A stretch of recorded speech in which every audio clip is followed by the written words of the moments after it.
Un hombre muy atractivo, impresionante, con una seducción personal tremenda, una especie de poderosa combinación afrodisíaca. En algunos aspectos era increíblemente romántico. Tenía una personalidad muy atractiva. Era de esos tipos con los que te apetece tomar una copa. Casi iba más allá del nombre y las riquezas familiares. No comprendía el valor del dinero. No entendía por qué la gente pagaba tanto por las cosas. Tenía amigos de todas clases. Fui a manifestaciones con los trabajadores de sanidad de Nueva York y él los conocía por su nombre. Era una gran persona. A Nelson Rockefeller le encantaba relacionarse con la gente, solía llevar la chaqueta manchada de mostaza, era un hombre campechano. En cuanto se convencía de que una cosa estaba bien, la hacía y tenía un coraje tremendo. Republican Party should reject extremism from either the left or the right. Creo que era consciente de que nunca vería cumplido su sueño de ser el presidente de los Estados Unidos y eso tuvo que dolerle. Se le saltaban las lágrimas cuando tocaban la marcha presidencial. Su energía era contagiosa y a su vez él se contagiaba de la energía de los demás. Tratarle era una experiencia inolvidable, casi evangélica. Nació para ser líder.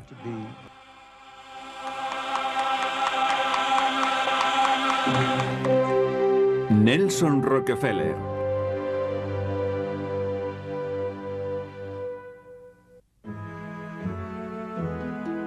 La enorme fortuna de los Rockefeller se inició a finales del siglo XIX, cuando John D. Rockefeller padre, hijo de un vendedor ambulante, fundó la Standard Oil. Muy pronto se convirtió en uno de los hombres más ricos de la historia. Ya en la década de 1880 controlaba gran parte del petróleo mundial. Era un hombre duro y decidido. Era considerado un terrible explotador, un hombre que consiguió su vasta fortuna con el sudor y la sangre de sus trabajadores. Su nieto, Nelson Aldrich Rockefeller, uno de los herederos de su gran fortuna, nació el 8 de julio de 1908 en la casa de verano de la familia en Bar Harbor, Maine. Fue el tercer hijo de Abby Aldrich y John D. Rockefeller Jr., el único hijo de Rockefeller padre. Los padres de Nelson estaban encantados con su nuevo hijo, un niño vivaracho y saludable de más de 4 kilos de peso.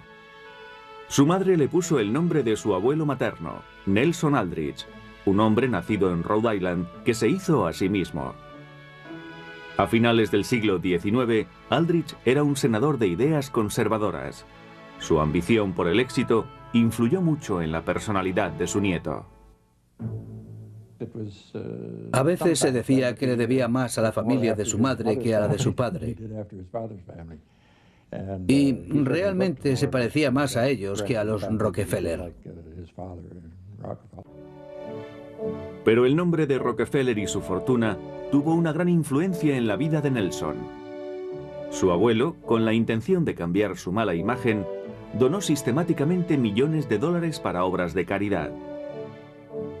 El padre de Nelson siguió los pasos de su abuelo, y aquellas buenas obras influyeron decisivamente en la vida de su hijo. Obviamente nació con una inmensa fortuna, una fortuna inimaginable en la actualidad. También se le inculcó el sentido de la responsabilidad. Tenía que cumplir una misión en la vida. Una parte de sus riquezas debía ser dedicada a los demás, una costumbre que inició su abuelo. A Nelson, a sus 4 hermanos y a su hermana les enseñaron a apreciar el valor del dinero. Lo hicieron de una manera poco habitual, especialmente tratándose de una familia tan rica. El padre de Nelson era baptista y una persona muy ahorrativa, siempre atenta a los detalles de su negocio y de su familia.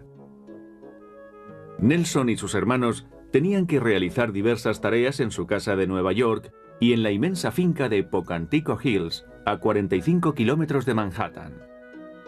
Arreglaban el jardín y mataban moscas, recibían un penique por pieza. También criaban conejos. Seguían unas reglas muy estrictas con el fin de aprender a ser ahorrativos. De pequeños debían explicar en qué gastaban cada penique. La idea era asociar la recompensa con el esfuerzo, para que nada les pareciera demasiado fácil de conseguir. Con su enorme riqueza, los padres de Nelson querían solo lo mejor para su hijo. y nunca descuidaron su educación.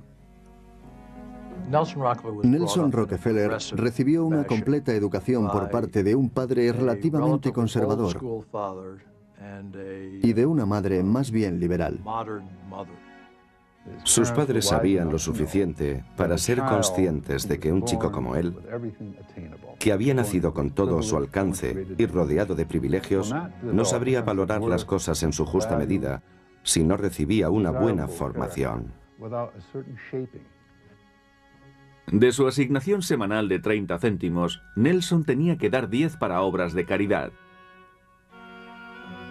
Su padre le enseñó que el dinero debía ser ganado mediante el trabajo duro y que la mejor recompensa era utilizar ese dinero para ayudar a otros. De su madre aprendió a desenvolverse en el gran mundo. Abby Rockefeller le aficionó al arte. De ella recibió su gusto por la fastuosidad. Llevaba en los genes de los Aldrich su extroversión, su forma de vivir la vida. Cuando Nelson tenía 8 años, sus padres lo llevaron al Colegio Experimental Lincoln de Nueva York, que entonces estaba financiado por su padre. Como el colegio admitía alumnos de todas las clases sociales, Nelson pudo relacionarse con chicos de muy diferentes estratos.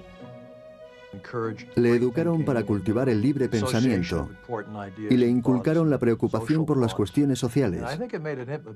Creo que aquello influyó en él toda su vida. Siempre estaba pensando y reflexionando. En 1916, el matrimonio Rockefeller tuvo a su 6º vástago. Nelson, con 8 años, tenía 4 hermanos y una hermana. Estaba repleto de energía y era muy travieso. Era un chico muy extrovertido. Le gustaba patinar y cometía todo tipo de travesuras. Siempre estaba gastando bromas a sus hermanos. Desde el principio fue muy apasionado, muy diferente al resto de la familia. Nelson era diferente. Entre otras cosas, era zurdo, y en los años 20 esto se consideraba un defecto que debía ser remediado con urgencia. Su padre le puso un elástico alrededor de la mano. Cada vez que trataba de usar la mano izquierda, la goma le impedía utilizarla. Siempre estaban tratando de corregir su supuesto problema. Para preocupación de sus padres, Nelson no iba bien en el colegio. Vivía su vida con gran entusiasmo, pero tenía problemas con el aprendizaje. Sin embargo, Nelson demostraba inteligencia, por lo que sus padres estaban algo desconcertados. En parte se debía a su apasionamiento, no atendía a disciplinas, no se sometía. Pero había algo más grave que la familia ignoraba. Era disléxico, en una época en la que ese problema no había sido diagnosticado todavía.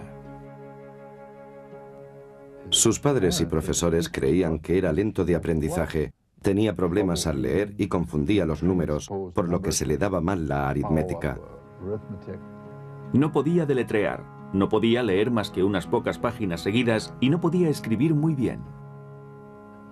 La forma que tenía de compensarlo era prestando una ávida atención a todo. Absorbía información como una aspiradora. Básicamente memorizaba lo que tenía que decir, o al menos se formaba una idea tan clara que los millares de charlas que dio durante su vida provenían directamente de su cabeza, no de haber leído nada. Con esto quiero decir que su problema de dislexia era considerable. Como no podía leer bien, Nelson pasó de los soportes habituales de expresión a otros más plásticos, un indicio temprano de su futura afición por el arte.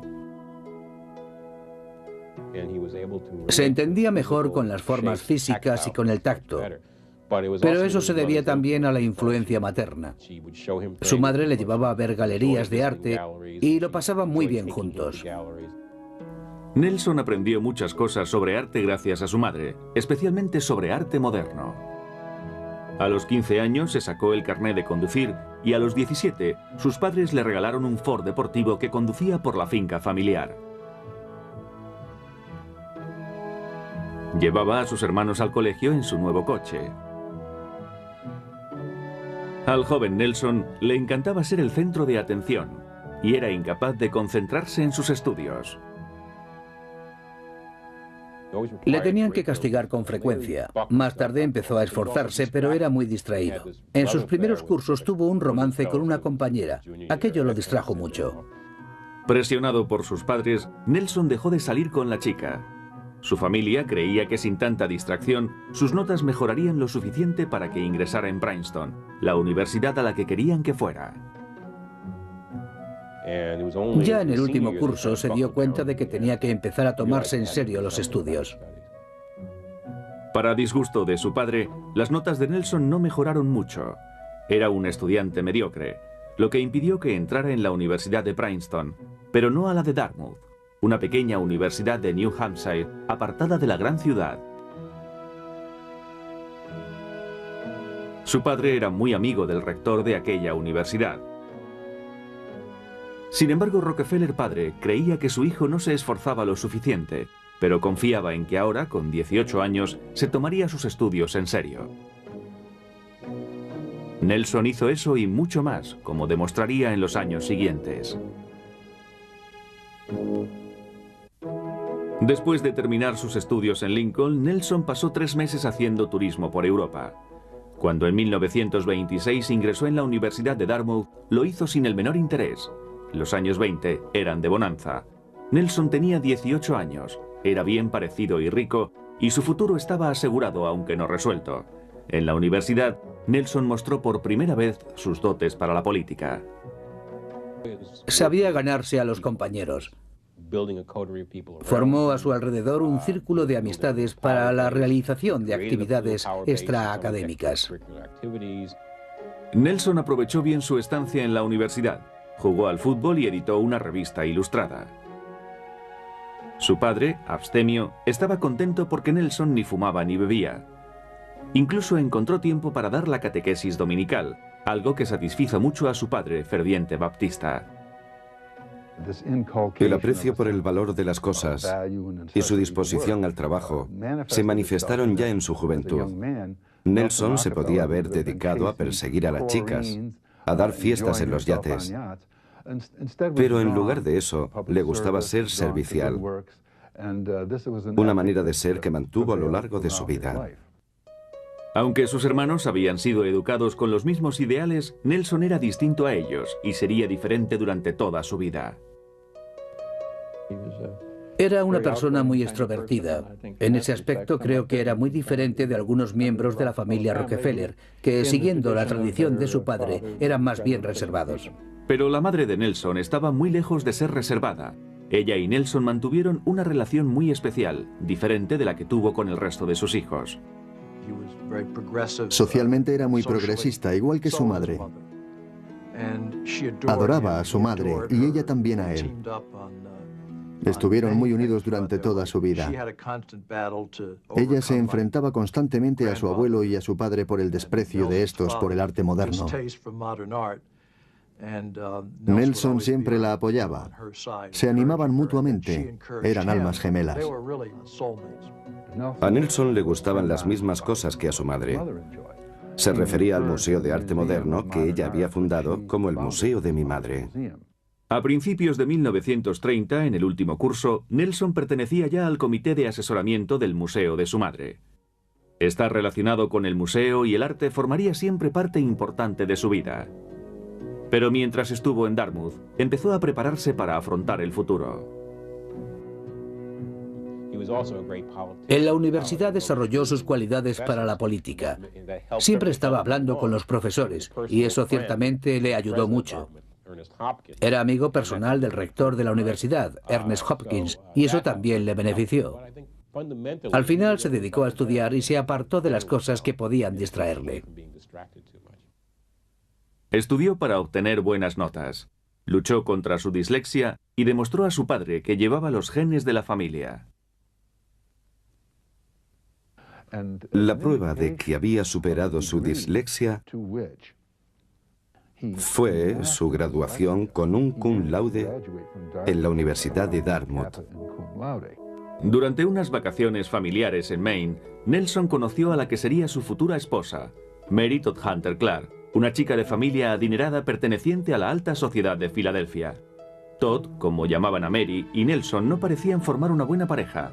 Nelson era bastante más impulsivo que Todd.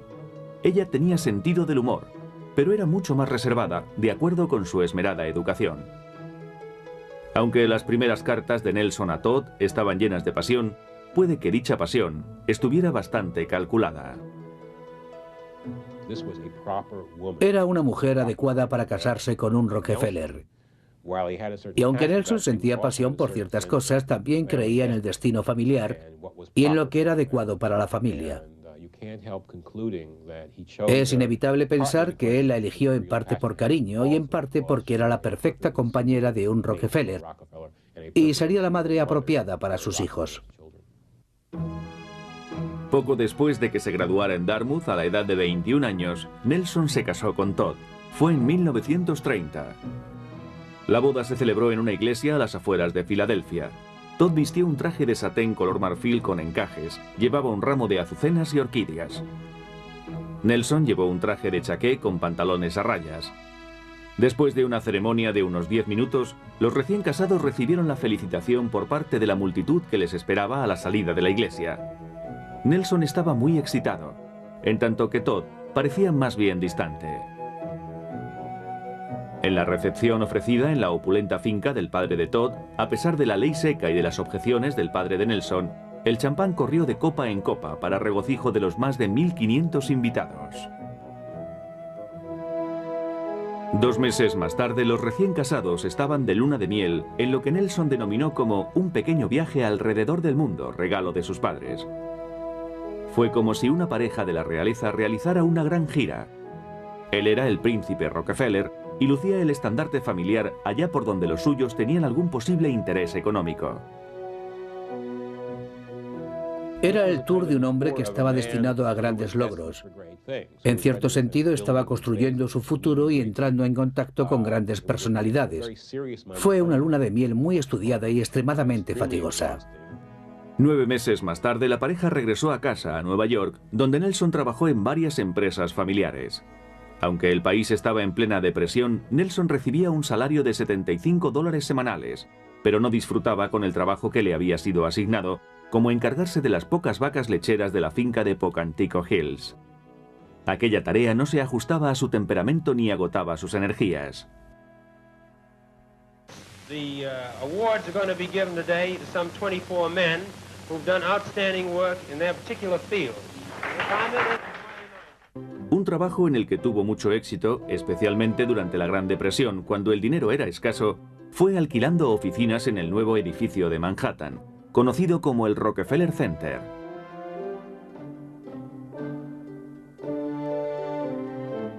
Sin embargo, había asuntos importantes que resolver entre el padre y sus 5 hijos, y Nelson contribuyó a su resolución. Tenía un carácter muy fuerte, más que sus hermanos. Era muy extrovertido y sociable. Francamente creo que quería ser el líder de cualquier institución, aunque fuera una tan doméstica como la familiar. Siendo Nelson el más carismático entre sus hermanos, estos necesitaron de su ayuda. Su paga semanal, siendo niños, era minúscula, y cuando se convirtieron en adultos, su padre continuó otorgándoles poco dinero, aunque pagaba la mayoría de sus gastos. Pero los hijos requerían un capital propio para su uso particular y para el de sus propias familias. Por eso Nelson y sus hermanos escribieron una carta a su padre en la que le solicitaban la independencia financiera. Para su sorpresa, el padre estuvo totalmente de acuerdo y en 1934, en el apogeo de la depresión, le dio a cada hijo acciones por valor de millones de dólares, convirtiéndolos instantáneamente en millonarios, en la que fue la primera de las transferencias de la riqueza paterna a sus hijos. Los hijos agradecieron la inyección económica. Nelson tenía que pagar los gastos que le procuraban sus coches y casas, así como su creciente colección de arte moderno. Además, al final de la década, tenía ya 5 hijos. Nelson era un buen padre, aunque se ausentaba con frecuencia, y es que los vínculos con su esposa se iban debilitando debido a que le atraían otras mujeres. Se interesaba mucho por las faldas. Era el matrimonio normal entre dos personas de clase alta, dispuestas a aceptar ciertas libertades por parte del marido, aunque estaba todavía ligado a la familia. También estaba muy ligado al imperio familiar, especialmente a la dirección del Rockefeller Center, que había convertido en su feudo personal. Hacia finales de los años 30, Nelson descubrió una nueva pasión: Sudamérica. Durante una visita a sus instalaciones petrolíferas al sur de la frontera, absorbió todo lo que pudo acerca de las gentes y de la política de aquellos países. Presentía que la guerra en Europa era inminente y que Estados Unidos necesitaría a Sudamérica como soporte para su economía. Nelson escribió un detallado informe al respecto y se las arregló para que llegara a manos del presidente de los Estados Unidos. Al poco, el presidente Roosevelt designó a Nelson como coordinador de la política de la Casa Blanca con relación a Sudamérica. Sus padres quedaron sorprendidos, pero después de todo lo entendieron. No en vano, ellos habían tenido mucho que ver en la formación de su carácter. Tenía un gran sentido del deber. Además, sus responsabilidades no representaban una carga para él. Disfrutaba con ellas. ¿Cuál es el terrible problema al que tengo que dedicarme ahora? Esa era su forma de ser. Sus padres le concienciaron de que era un hombre privilegiado y que, en honor a la justicia, tenía que ayudar a los demás. Cuando Nelson tenía apenas 32 años, estaba a punto de conseguir un puesto importante en el gobierno. Aquello respondía a las directrices de su padre respecto a sus responsabilidades sociales, pero Nelson las obedecería a su manera. Aquel sería su primer contacto con el poder, en lo que se convertiría en una carrera política que duró 36 años. Estamos en 1940. La guerra había comenzado en Europa. Nelson tenía 32 años y, en cierto sentido, era como los personajes que solía encarnar James Stewart en la pantalla, inocente y lleno de vida. Nelson fue a Washington decidido a proteger los intereses de su nación en Sudamérica. Enseguida creó un fastuoso departamento en el que a veces actuaba como un zar, granjeándose la enemistad de muchos por tratar de hacer demasiadas cosas. Tenía una fuerza titánica. Quería dominar a todo el que estaba a su alrededor. Siempre tenía que estar al frente de todo, nunca cejaba en su empeño. Durante los siguientes 15 años, Rockefeller pasaría etapas dentro y fuera del gobierno y de Washington. Cultivaba la amistad de gente importante que le pudiera ayudar a ascender. Algunos le llamaban el supremo charlatán. Durante los años 40 hizo amigos como el vicepresidente Henry Wallace e incluso Edgar Hoover entró en la órbita de Rockefeller. Pero sus amistades no siempre fueron capaces de mantenerle entre las altas esferas de Washington. After the San Francisco Conference, United Nations, where I was Assistant Secretary of State, and Roosevelt had died and Truman had come in, and he wanted an all-democratic structure. It was the end of the war. So I was fired. I didn't want to be, and at that point I really was upset. I got to tell you the truth. En 1945, Rockefeller tenía solo 36 años y pasaría los siguientes 5 en Nueva York. Aunque ahora dirigía el Rockefeller Center y era presidente del Museo de Arte Moderno, sus ansias de acción no habían sido satisfechas. Mientras estuvo apartado del gobierno, pasó más tiempo con su familia e inculcó a sus hijos las lecciones de ahorro que su padre le había enseñado a él. En 1948, su madre de 73 años murió inesperadamente de un ataque al corazón. Su muerte sobrecogió a la familia, pero más que nadie, a su hijo favorito Nelson. Quedó conmocionado porque en cierto sentido era su alma gemela. Perdió a la gran confidente de su vida, una persona a la que siempre podía confiar sus emociones, algo que no podía hacer con su mujer. En aquel tiempo Nelson se había distanciado más de su mujer, Todd. A él le gustaba la acción, la política y disfrutaba con los negocios. Todd prefería estar en segundo plano y permitir a Nelson que hiciera las cosas a su manera.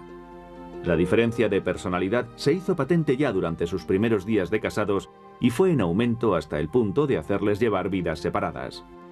Ella se dedicó por completo a educar a sus 5 hijos. Y Nelson, un tanto libre de esa responsabilidad, empezó a mantener romances con mujeres más jóvenes. Las mujeres que atraían a Nelson no eran precisamente guapas y tontas, no eran las típicas rubias bobas. Eran mujeres de cierto éxito profesional y buena educación que sabían cómo actuar por sí mismas. Rockefeller volvió a Washington en 1950 para trabajar con el presidente Truman. Le asesoraba en asuntos relacionados con el tercer mundo. Como era propio de él, quería hacer demasiadas cosas y, de nuevo, esto le forzó a abandonar Washington. Pero tanto si estaba como si no estaba allí, Rockefeller solía patrocinar conferencias sobre asuntos internacionales. Invitaba a personalidades destacadas con el fin de dar publicidad a sus propias ideas sobre política internacional. Nelson Rockefeller mantenía lo que se podría llamar un gobierno en la sombra, tanto si formaba parte de la vida pública como si no. En los años 50 aspiraba a la Secretaría de Estado y entonces conoció a un profesor de historia de Harvard que por entonces no era aún muy famoso, Henry Kissinger. Yo no conocía a Rockefeller cuando le vi entrar en el salón dando palmaditas en el hombro a todo el mundo. Entonces pensé, vaya, aquí viene el típico Boy Scout americano. Llamaba a todos por su nombre de pila y no dejó de repartir sonrisas. Yo traté de evitarle mientras pude. Pero Kissinger no se ocultó de Rockefeller durante mucho tiempo. Pronto aquellos dos hombres de tan diferente formación se hicieron grandes amigos. Aunque Rockefeller solamente había trabajado para administraciones demócratas, era en realidad republicano, y en 1952 ayudó a Eisenhower a llegar a la presidencia. Cuando Eisenhower ocupó la Casa Blanca, Rockefeller pasó a formar parte de su equipo. Durante 2 años fue ayudante especial del presidente para asuntos relacionados con la guerra psicológica. Como admirador suyo que era, le hizo algunos regalos muy especiales. El regalo más insólito se le ocurrió cuando Eisenhower le dijo un día a Nelson que su granja de Gettysburg necesitaba algunos cambios. Nelson, sin decir nada al presidente, envió a algunos decoradores y jardineros a la granja de Gettysburg. Rockefeller hizo remodelar los jardines de la granja y corrió con los gastos. Eisenhower agradeció a Nelson su generosidad, pero aquello no fue suficiente para mantenerlo en la Casa Blanca. Nelson no era del agrado del secretario de Estado, John Foster Dulles, que acabó convenciendo a Eisenhower para que se deshiciera de él. Antes de que pudiera darse cuenta, Nelson Rockefeller, un hombre que lo tenía todo, estaba en la calle, víctima de las intrigas de Washington. A su regreso a Nueva York, los pesos pesados del Partido Republicano le aconsejaron que se presentara a gobernador. De repente encontró su oportunidad política. En aquel tiempo, Nelson se dio cuenta de que nunca tendría peso político si no se convertía en lo que él llamaba un auténtico representante del pueblo. Así que decidió presentarse al cargo de gobernador. La decisión cogió por sorpresa a su familia, que no era muy partidaria de ocupar cargos públicos. Pero a Nelson le encantaba ser el centro de atención. Era diferente a su padre y a sus hermanos más conservadores. Su familia tuvo que aceptar sus deseos. Y de repente aparece uno de los Rockefeller presentándose a gobernador de Nueva York de una manera muy ostentosa, dando palmaditas, comiendo pastelillos, perritos calientes y comida de todas las clases imaginables. Después de empezar mal en los recuentos, Rockefeller acabó ganando por más de $500,000 de votos. Su victoria fue un bombazo. Rockefeller ganó porque era una novedad. Ver a todo un Rockefeller presentarse a un cargo público, mezclándose con la gente y pidiéndole su voto, era un fenómeno muy interesante. Ahora una inmensa fortuna económica estaba asociada al poder político de una forma evidente. Su victoria asombró al clan Rockefeller, tan reacio a la publicidad, dejando atónito a su adusto padre.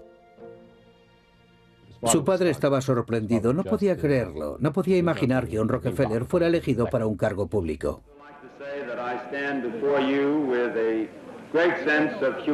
En 1958, Nelson Rockefeller, de 50 años, inició el que resultaría el mandato más largo de todos los gobernadores de Nueva York. De ahora en adelante, sus actuaciones y los electores serían los que decidirían su futuro. Fue un periodo muy activo, lleno de amor, muertes, derrotas y también de grandes logros.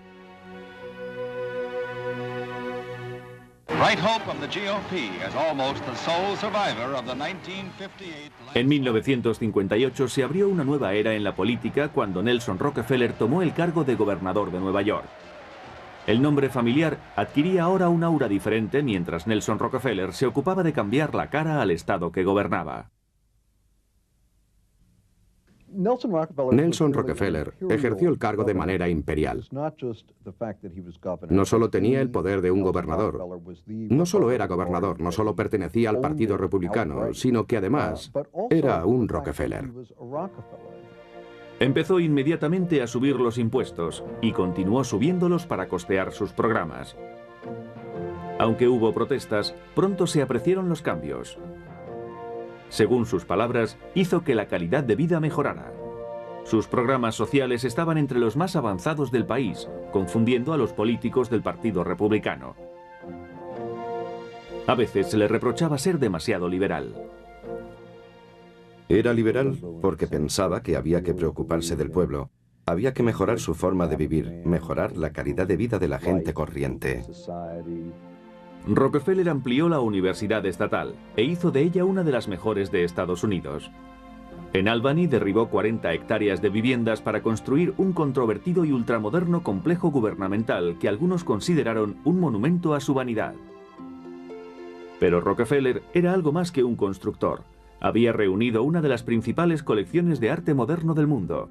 Algunos opinaron que en lugar de político debía haber sido conservador en un museo.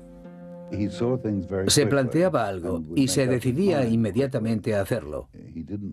No se hacía esperar ni decía, bueno, ya volveré dentro de una semana, tengo que consultarlo con alguien. Si algo le gustaba, lo hacía inmediatamente.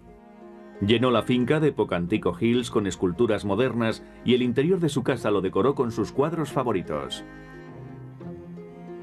Nelson sabía apreciar el buen arte, apreciaba todo lo relacionado con él.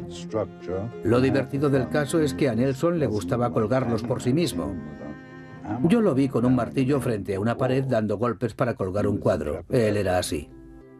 Pero Rockefeller hizo algo más que gobernar el estado de Nueva York y coleccionar arte. En su vida personal había complicaciones sentimentales. Durante su primera campaña para gobernador, había trabajado con Margaretta Fiedler Murphy, una voluntaria y madre de 4 hijos conocida como Happy, a la que le gustaba la política. A Nelson y a Happy se les vio mucho juntos durante la precampaña. Rockefeller encontró en ella una mujer con su mismo espíritu, a la que le gustaban las mismas cosas. Se enamoraron y su romance condujo a su separación legal con Todd en 1961. En noviembre del mismo año ocurrió la mayor tragedia de la familia Rockefeller. Michael, hijo de Nelson, desapareció. Tenía 23 años, era antropólogo y le gustaba ser independiente. Estudiaba por entonces el arte de las tribus primitivas de Nueva Guinea. Nelson Rockefeller fue inmediatamente al lugar de los hechos y permaneció en Nueva Guinea durante 10 días ayudando a encontrarlo, pero no tuvo suerte. Michael no apareció nunca. Durante años la única fotografía de su despacho era la de su hijo desaparecido.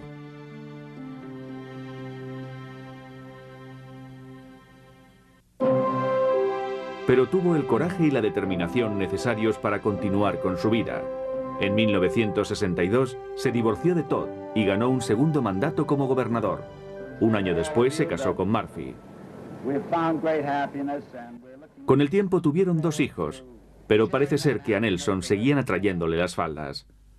Aunque albergaba intenciones de presentarse a presidente en 1964, los republicanos conservadores opinaron que su divorcio y nuevo matrimonio perjudicaban a su imagen pública.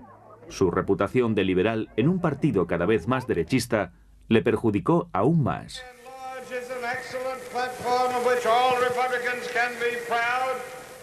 Al Partido Republicano nunca llegó a gustarle. Pasaron de estar fascinados por él a odiarle descaradamente. Aquella aversión nunca fue tan evidente como en la convención de 1964 de San Francisco, en la que dominaba el conservador Goldwater. Hubo un momento de tensión cuando Rockefeller apareció en la plataforma. Al subir a la plataforma para dirigirse al público, todos empezaron a abuchearle y a gritarle. tratando de impedir que hablara. Se quedó en el estrado. Permaneció allí insistiendo en ser oído. No se marchó hasta que no dijo todo lo que tenía que decir. I warn that the Republican Party is in real danger of subversion by a radical, well-financed, highly disciplined majority. Aunque muchos creyeron que fue el mejor momento de Rockefeller, sus relaciones con el Partido Republicano cambiaron para siempre. Me dijo entonces, no me presentaré a presidente porque el partido no me quiere. Seguiré siendo republicano, pero sé que no soy aceptado como tal en el escenario nacional. Pero lo llevaba en la sangre. Nunca abandonó sus intenciones de ser presidente. En 1968, a los 60 años, lo intentó de nuevo, pero la campaña no fue bien y el partido eligió a Richard Nixon. De vuelta a Albany, Rockefeller se centró en Nueva York. En 1970, a los 62 años, realizó una dura campaña y consiguió un cuarto mandato, algo sin precedentes en el cargo de gobernador. Los siguientes años de su vida transcurrieron entre el éxito y la decepción, hasta su temprana y controvertida muerte.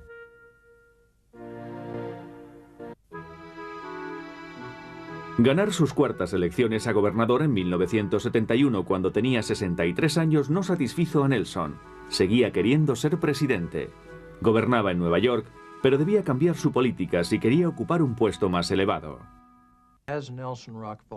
Creo que cuando Nelson se dio cuenta de las posibilidades que tenía para optar a la presidencia, empezó a situarse más a la derecha.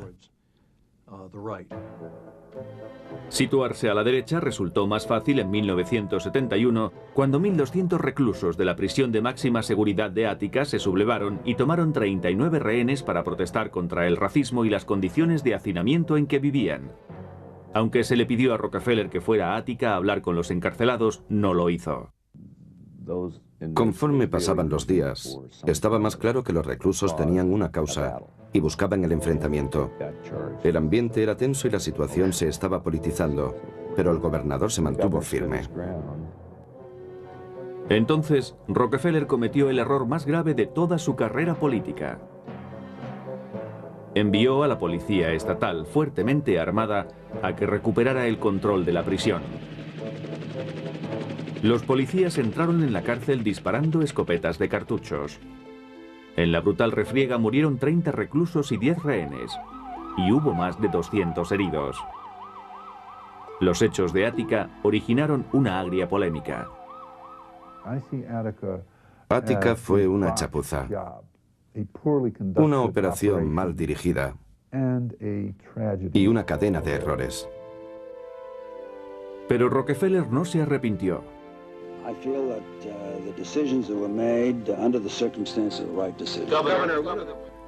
En su cuarto mandato, con la tragedia de Ática aún reciente, sacó adelante las leyes antidroga más duras de Norteamérica y tomó medidas enérgicas contra los fraudes a los fondos públicos. Algunos críticos le acusaron de haber traicionado su antigua actitud más liberal. Pasado un tiempo, para sorpresa de todos, en 1973 dimitió como gobernador. La nación no se había recuperado del Watergate y Rockefeller creyó que era su oportunidad para conseguir la presidencia independientemente de lo que le ocurriera a Nixon. Pero el imprevisible presidente dimitió y el vicepresidente Gerald Ford pasó a ser el nuevo inquilino de la Casa Blanca. Este hizo una elección inesperada para ocupar la vicepresidencia, Nelson Rockefeller. Decidí que mi nueva administración necesitaba una persona fuerte que procediera de un ambiente político distinto. Al principio, cuando el presidente Ford le pidió que fuera vicepresidente, hizo aquel comentario de: no soy una herramienta de repuesto, no seré vicepresidente. Pero Rockefeller sentía un profundo respeto por el presidente y aceptó la oferta de Ford. Como fue designado y no elegido, Rockefeller se sometió a una dura investigación por parte del Congreso y después de 4 meses de sesiones fue admitido en el cargo. Ford trató de mantenerlo ocupado, pero Rockefeller no se encontraba a gusto. Al igual que otros vicepresidentes, se dedicó principalmente a comparecer en los actos públicos. Creo que Nelson fue un vicepresidente de primera clase. Hacía todo lo que yo le pedía que hiciera y lo hacía con mucha eficiencia. Pero la fidelidad de Rockefeller no fue recompensada. Cuando el mandato llegaba a su final, creyó que permanecería en el equipo de Ford, pero no sería así. A causa de las intrigas internas, Rockefeller fue apartado del gabinete. Ser vicepresidente fue la última satisfacción política de Nelson. A sus 68 años, abandonó Washington y se apartó de la política. Nunca regresó. Se acabaron las cenas, ya no dio un céntimo al partido y se dedicó exclusivamente a la pasión de su vida, el arte. Creó una compañía que se dedicaba a hacer reproducciones de las obras de su propia colección personal con el fin de venderlas y hacerlas accesibles al público en general.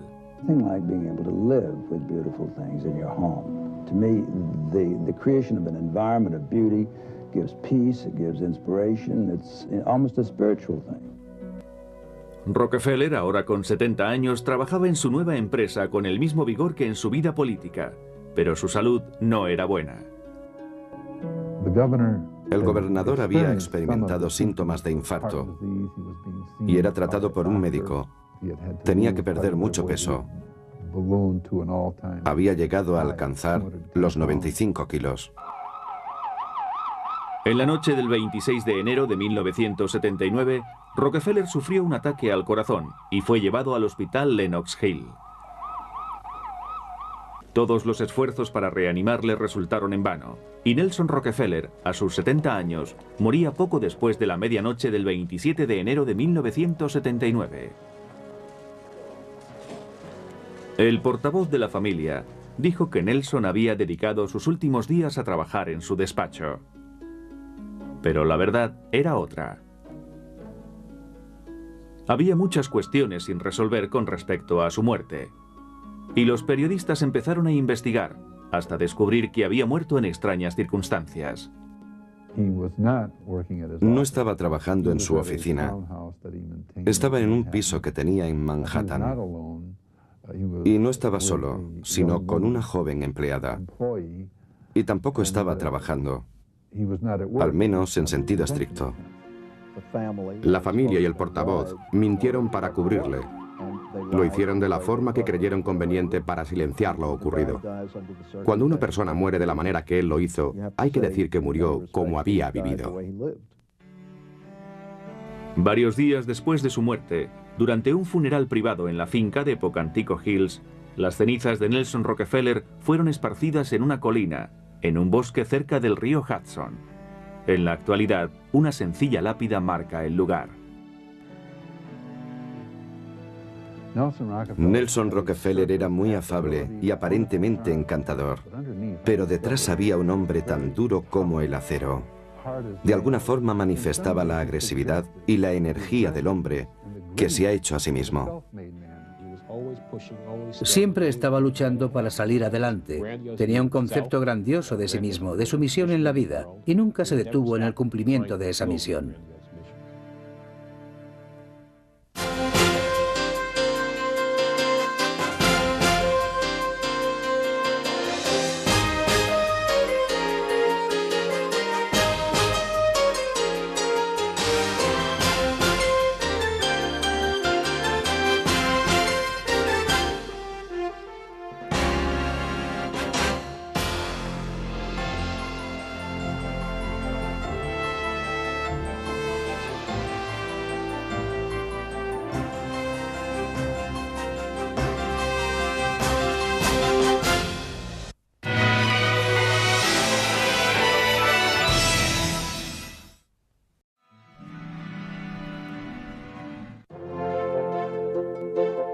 Un hombre muy atractivo, impresionante, con una seducción personal tremenda, una especie de poderosa combinación afrodisíaca.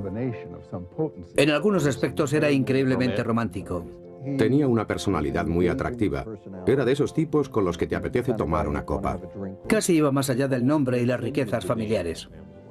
No comprendía el valor del dinero. No entendía por qué la gente pagaba tanto por las cosas. Tenía amigos de todas clases. Fui a manifestaciones con los trabajadores de sanidad de Nueva York y él los conocía por su nombre. Era una gran persona. A Nelson Rockefeller le encantaba relacionarse con la gente, solía llevar la chaqueta manchada de mostaza, era un hombre campechano. En cuanto se convencía de que una cosa estaba bien, la hacía y tenía un coraje tremendo. Republican Party should reject extremism from either the left or the right. Creo que era consciente de que nunca vería cumplido su sueño de ser el presidente de los Estados Unidos y eso tuvo que dolerle. Se le saltaban las lágrimas cuando tocaban la marcha presidencial. Su energía era contagiosa y a su vez él se contagiaba de la energía de los demás. Tratarle era una experiencia inolvidable, casi evangélica. Nació para ser líder.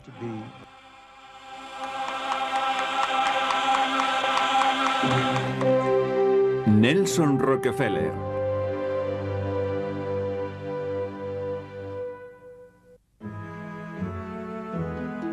La enorme fortuna de los Rockefeller se inició a finales del siglo XIX cuando John D. Rockefeller padre, hijo de un vendedor ambulante, fundó la Standard Oil. Muy pronto se convirtió en uno de los hombres más ricos de la historia. Ya en la década de 1880 controlaba gran parte del petróleo mundial. Era un hombre duro y decidido. Era considerado un terrible explotador, un hombre que consiguió su vasta fortuna con el sudor y la sangre de sus trabajadores.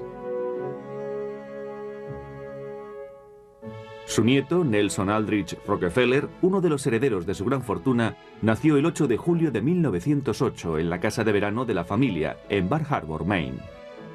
Fue el tercer hijo de Abby Aldrich y John D. Rockefeller Jr., el único hijo de Rockefeller padre. Los padres de Nelson estaban encantados con su nuevo hijo, un niño vivaracho y saludable de más de 4 kilos de peso. Su madre le puso el nombre de su abuelo materno, Nelson Aldrich, un hombre nacido en Rhode Island que se hizo a sí mismo. A finales del siglo XIX, Aldrich era un senador de ideas conservadoras. Su ambición por el éxito influyó mucho en la personalidad de su nieto. A veces se decía que le debía más a la familia de su madre que a la de su padre. Y realmente se parecía más a ellos que a los Rockefeller. Pero el nombre de Rockefeller y su fortuna tuvo una gran influencia en la vida de Nelson.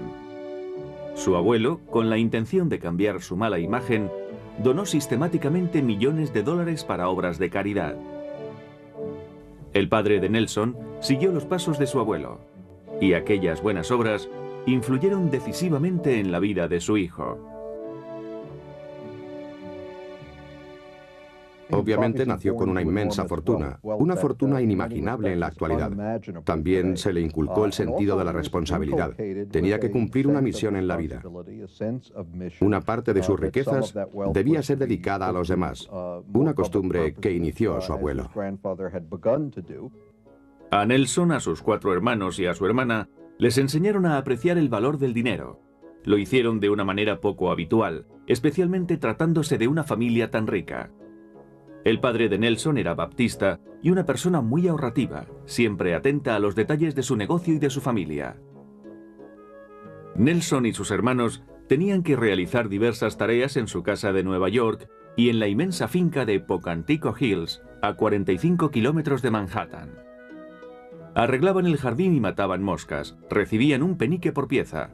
También criaban conejos. Seguían unas reglas muy estrictas con el fin de aprender a ser ahorrativos. De pequeños debían explicar en qué gastaban cada penique. La idea era asociar la recompensa con el esfuerzo, para que nada les pareciera demasiado fácil de conseguir. Con su enorme riqueza, los padres de Nelson querían solo lo mejor para su hijo y nunca descuidaron su educación. Nelson Rockefeller recibió una completa educación por parte de un padre relativamente conservador y de una madre más bien liberal. Sus padres sabían lo suficiente para ser conscientes de que un chico como él, que había nacido con todo a su alcance y rodeado de privilegios, no sabría valorar las cosas en su justa medida si no recibía una buena formación. De su asignación semanal de 30 céntimos, Nelson tenía que dar 10 para obras de caridad. Su padre le enseñó que el dinero debía ser ganado mediante el trabajo duro y que la mejor recompensa era utilizar ese dinero para ayudar a otros. De su madre aprendió a desenvolverse en el gran mundo. Abby Rockefeller le aficionó al arte. De ella recibió su gusto por la fastuosidad. Llevaba en los genes de los Aldrich su extroversión, su forma de vivir la vida. Cuando Nelson tenía 8 años, sus padres lo llevaron al Colegio Experimental Lincoln de Nueva York, que entonces estaba financiado por su padre. Como el colegio admitía alumnos de todas las clases sociales, Nelson pudo relacionarse con chicos de muy diferentes estratos. Le educaron para cultivar el libre pensamiento y le inculcaron la preocupación por las cuestiones sociales. Creo que aquello influyó en él toda su vida. Siempre estaba pensando y reflexionando. En 1916, el matrimonio Rockefeller tuvo a su 6º vástago.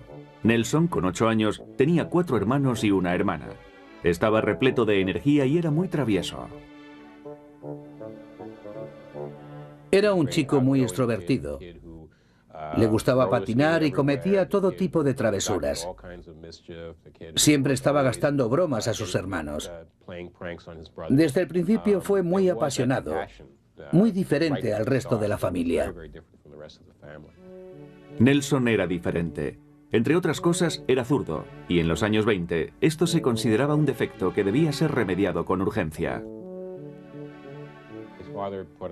Su padre le puso un elástico alrededor de la mano.